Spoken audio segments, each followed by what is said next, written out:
After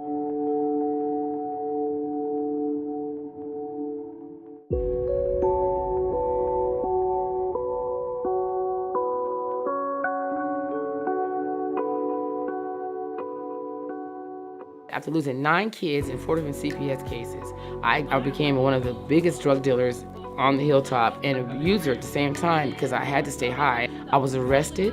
I'm pregnant with my 10th child, and that's when I turned my heart and my mind and my everything over to God. I went in, I prayed, and I decided to surrender all.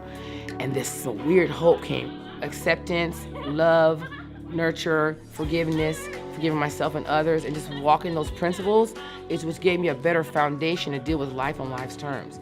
I wasn't raised, first of all, to cope, because my parents overprotected us. We couldn't spend it out at anyone's house. Bought us everything we needed. If I ever got in trouble, it was my friend's fault, not mine. I'm the ringleader. Till they died, they bailed me out every single time. And so even while I was in addiction, I never could grow up because I never felt the full consequence. You think my kids lose my kids, but I didn't have the coping skills. They didn't teach me to be independent and responsible. DOC, Department of Corrections, mental health, drug and alcohol treatment, early learning, public schools, all those entities in our state should partner together to serve families more seamlessly. So what Parents for Parents does is we have an AAG, Assistant Attorney General, a CASA, a parent attorney, and a social worker, Department social worker, attend the Dependency 101 class, and they each give a 5-minute spiel what their role is, what they expect from parents to get their kids back safely, what parents can expect from them. That gives them 4 different stakeholders who they deal with every day, who they assume were the enemy at one point, saying this is how you get your kids home. Another important piece that parents don't get is how to separate their worth from their behavior. Because the way you're engaged with a lot of times in our system is you're the problem, go fix yourself. Instead of saying you're valuable and worthy too, mom and dad.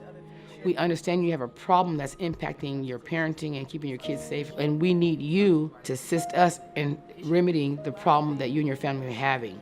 Making them part of the solution, not just the problem, is very helpful. There's 2 factors in this case. We had a really strong advisory committee that I was able to go recruit that came together and helped me grow the program from where it was. So I would have their input, and we collaboratively made this program a statewide model, a promising practice, and soon to be evidence-based program. And that's what the AAG told me when I brought to King County. He said, I brought hope. And they started working harder, they said, on making families heal from a different, non-judgmental perspective because they had met me, Jason Bragg, Elise Hagley, and we started wowing them. A renewed hope and an energy that people can change and families can reunite.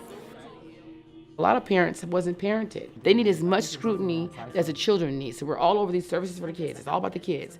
If it's all about the kids want to go home.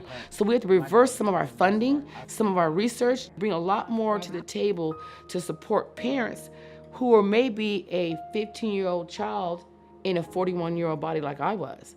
What's most amazing to me about the children that I previously lost, I was blessed to find, the love, the unconditional love and the forgiveness they have for me is just amazing. That they're not holding everything against me that's definitely mine to hold, and they're just letting me pour into them what I have today. Children need security, stability, to know where they're gonna live, where they're gonna sleep. Is this gonna be my forever home? That's just a general innate need. Having a permanent plan for children is important so that they can thrive and not themselves re-enter into systems.